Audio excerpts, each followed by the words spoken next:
শিবিরকে হারাতে ছাত্রদল নজিরবিহীন উদ্যোগ নিয়েছে। শিবিরের কাছে ছাত্রদল কতটা নিরুপায়, শিবিরকে ছাত্রদল কতটা ভয় পায় তার প্রমাণ ছাত্রদলের এই সিদ্ধান্ত।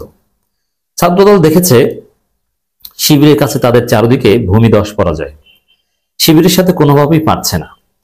এখন শিবিরের সাথে ছাত্রদল প্রতিদ্বন্দ্বিতা করার সাহসই হারিয়ে ফেলেছে, শিবিরের সাথে কম্পিটই করতে পারছে না, এতটা ভয় পেয়েছে। এই ভয়ে আপনারা যোগসূত্রে পরাজিত হবেন। দর্শক, ছাত্রদল যেটা করেছে এটা প্রমাণ করে বিএনপি ছাত্রদল দেশে এখন আর বড় সংগঠন হিসেবে নাই, এরা এখন ছোট্ট সংগঠন। দর্শক, বড় সংগঠন ছোট সংগঠনের মধ্যে পার্থক্য কি? সাপোজ বিএনপি জামাত জোট হয়েছিল, তখন বিএনপি ছিল বড় দল, জামাত ছিল ছোট দল, যার ফলে জোটের মূল নেতা বিএনপি, খালেদা জিয়া, প্রধানমন্ত্রী, রাষ্ট্রপতি, গুরুত্বপূর্ণ মন্ত্রণালয় সব বিএনপির, আর জামাতকে দুই একটা দিত। এটি তো বড় দল এবং ছোট দলের মধ্যে পার্থক্য ছিল। এখন বিএনপি ছাত্র দলের অবস্থা হয়েছে এরকম, বিএনপি ছোট দল, এই কারণে প্রধান পদ ভিপি, জিএস, অমুক তমুক এগুলো অন্য দলকে দিয়ে দিতে হয়, আর বিএনপি ছাত্রদল ছোট ছোট দুই একটা পদ নেয়। তাহলে এখন আর ছাত্রদল বিএনপি বড় দল হিসেবে দাবি করার নিজেদের কোনো অধিকার নাই। শিবিরকে এতটা ভয় পায়, দেখেন কি করেছে। জগন্নাথ বিশ্ববিদ্যালয়ে ছাত্রদল তাদের আসন্ন ছাত্র সংসদ নির্বাচনে প্যানেল ঘোষণা করেছে, সেখানে ভিপি পদ ও জিএস পদ কার্যত ছেড়ে দিয়েছে। জিএস পদে যাকে এনেছে হঠাৎ করে এনে ওটা একটা লোক দেখানো, আসলে যাকে জিএস পদ দিচ্ছে এ অ্যাপলিটিক্যাল, কিন্তু তাকে পদ একটা দিয়ে ছাত্রদল দিয়েছে। কিন্তু আসলে এখানে কার্যত ইন রিয়ালিটি এটাই যে জগন্নাথ বিশ্ববিদ্যালয়ের ছাত্র সংসদ নির্বাচনে ছাত্রদল ভিপি পদ ও জিএস পদ কার্যত ছেড়ে দিয়েছে। এখন জাতীয় নির্বাচনের সাথে যদি এটা কিয়াস করি তাহলে কি দাঁড়ায়? দেখেন, দাঁড়ায় যে বিএনপি জোট করে নির্বাচন করে আর প্রধানমন্ত্রী, প্রেসিডেন্ট এইসব পদ বিএনপি ছেড়ে দেয়। মানে এই বিএনপি বাংলাদেশের বড় দল নয়, ছোট দল। আর শিবির মৌলিক সব পদে তারা নিজেদের প্রার্থী রেখেই নির্বাচন করে। তো দর্শক, এখন গণ অধিকার পরিষদের সাথে ছাত্র অধিকার পরিষদের সাথে জোট করে, এতে আরো লজ্জাজনক পরাজয় হবে। এতদিন তো বলতে পারতো যে ছাত্রদল এককভাবে ধরা খেয়েছে, এখন জোট সহ শিবিরের কাছে ধরা খাবে, পরিস্থিতি সেদিকে যাচ্ছে। যাক, শিবির ইমেজ আরো বাড়বে। জিএস পদে নতুন করে একটা পদ দিয়ে, এটা গঠনতন্ত্রে এই পদ দেওয়ার সিস্টেম আছে কিনা সন্দেহ, হঠাৎ করে একটা পদ দিয়ে দিল, মন চেয়েছে। ছাত্রদলের অবশ্য গঠনতন্ত্র আছে কিনা এটা নিয়েও প্রশ্ন। ছাত্রদলের কি কোনো গঠনতন্ত্র আছে? এটা কেউ দেখাতে পারে না ছাত্রদলের কোনো গঠনতন্ত্র আছে কিনা। যাই হোক, এই যে খাদিজা আলোচিত, দীর্ঘদিন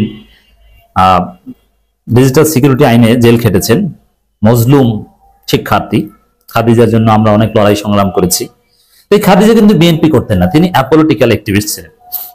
এই খাদিজা এখন ছাত্রদলে যোগ দিয়েছেন। ভালো, আমি দেখি যে ছাত্রদল 5 আগস্টের পর থেকে যদি কোনো ভালো কাজ করে থাকে বা একটা পজিটিভ দিক থেকে থাকে, সেই দিকটা হচ্ছে খাদিজা ছাত্রদলে যোগ দিয়েছে। এর চাইতে কোনো ভালো কাজ 5 আগস্টের পর ছাত্রদলে আমি দেখিনি। শুভকামনা তার জন্য, যিনি অ্যাপলিটিক্যাল থেকে যুগ্ম আহ্বায়ক পদ পেয়েছেন। এটাই হচ্ছে বাস্তবতা।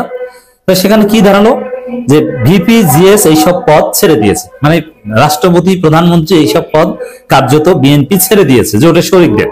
জাতীয় রাজনীতির সাথে কিয়াস করলাম, তাহলে বিএনপি এখন কতটা নিরুপায় এবং অসহায় দল, বুঝতে পারছেন? কতটা ছোট দল। আমরা যে বলি যে বিএনপি এখন আর বড় দল নয়, প্রমাণ দেখছেন, ঘটনা কিন্তু ঘটে গেছে। এটা ছাত্রদলের স্ট্র্যাটেজি, সে চেষ্টা। এটা কখন করে যে কোনোভাবেই জামাতের সাথে, শিবিরের সাথে পাচ্ছি না, এখন আমাদের অস্তিত্ব রক্ষার লড়াই। অস্তিত্ব রক্ষা করতে হলে প্রধানমন্ত্রী, প্রেসিডেন্ট পদ ছেড়ে দিয়ে হলেও আমাদের অস্তিত্ব রক্ষা করতে হবে। এজন্য সব জায়গায় পরাজিত হয়ে এখন এজন্য এইখানে জিততে চায়, আর জেতার জন্য এই সর্বোচ্চ ছাড়। বড় দলের ইগো শেষ, এভাবে আগামী নির্বাচনেও একটা বড় ধাক্কা খাবে এবং বড় দল ইগো শেষ হয়ে যাবে। এই যে বিএনপি শরিকরা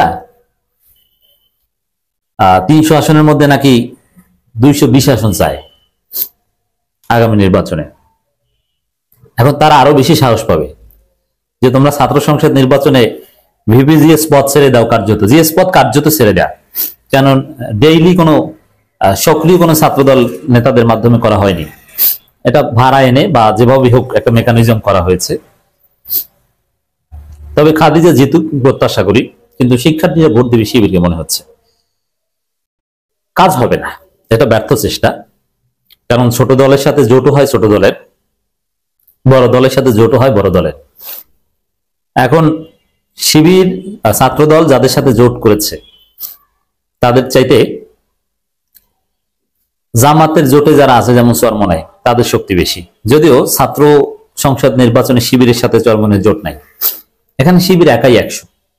তবে আপ বাংলাদেশ থেকে শুরু করে এরকম কিছু সংগঠন বা এদের সাথে সমন্বয় করে, আর শিবির ইনক্লুসিভ প্যানেল ঘোষণা করে। এখন ছাত্রদল একটা চমক দেখিয়েছে পথ ছেড়ে দিয়ে, শিবিরের চমকে এইসব ছাত্রদলের চমক নাই হয়ে যাবে, কারণ শিবির যে ইনক্লুসিভ প্যানেল ঘোষণা করবে সেখানে এর চাইতেও বড় চমক থাকবে। সেখানে প্রতিবন্ধী থাকবে, সরাসরি জুলাই যোদ্ধা থাকবে, এবং আরো বিভিন্ন শ্রেণী পেশার প্রতিনিধিত্ব থাকবে। ডাকসুতে দেখেছেন না, সেই ইনকিলাব মঞ্চের প্রার্থী থাকতে পারে, আপ বাংলাদেশে থাকতে পারে, আবার মব স্টার মোসাদ্দেক, জুবায়ের, এরকম আরো অনেক কিছু হতে পারে, যারা জিতে আসবে কিন্তু কাজ করবে শিবিরের সাথে কোঅপারেশনের ভিত্তিতে। এটা হবে, নিজ নিজ যোগ্যতায় অনেকে জিতবে। এখানে শিবিরের প্রার্থীর ক্ষেত্রে আমরা যেটা শুনতে পাচ্ছি, শিবির সমর্থিত যে ঐক্যবদ্ধ শিক্ষার্থী প্যানেল, তার প্রার্থী হতে পারেন রিয়াজুল ইসলাম, শিবিরের সভাপতি জগন্নাথ বিশ্ববিদ্যালয়, এবং আইন বিভাগের 18-19 সেশনের শিক্ষার্থী। জিএস পদে নির্বাচন করতে পারেন সম্ভাব্য জগন্নাথ বিশ্ববিদ্যালয় শাখা শিবিরের সেক্রেটারি আব্দুল আলিম আরিফ, যিনি আইন ও ভূমি প্রশাসন বিভাগের 2018-19 শিক্ষাবর্ষের শিক্ষার্থী, এবং এজিএস পদটা শিবির ছেড়ে দিতে পারে, এবং যাকে ছেড়ে দিতে পারে তিনি ক্যাম্পাসের অত্যন্ত পরিচিত মুখ, সম্ভবত মাসুদুর রানা তার নাম, আপ বাংলাদেশের সাথে হয়তো বা জড়িত। এছাড়া আরো বেশ কয়েকজন তালিকা আছে। সেই হিসেবে জগন্নাথ বিশ্ববিদ্যালয়ে শিবিরের সাংগঠনিক ভোট সবচেয়ে বেশি। ঢাকা বিশ্ববিদ্যালয়ের চাইতে, জাহাঙ্গীরনগরের চাইতে শিবিরের ফিক্সড ভোটার জগন্নাথ বিশ্ববিদ্যালয় সবচেয়ে বেশি।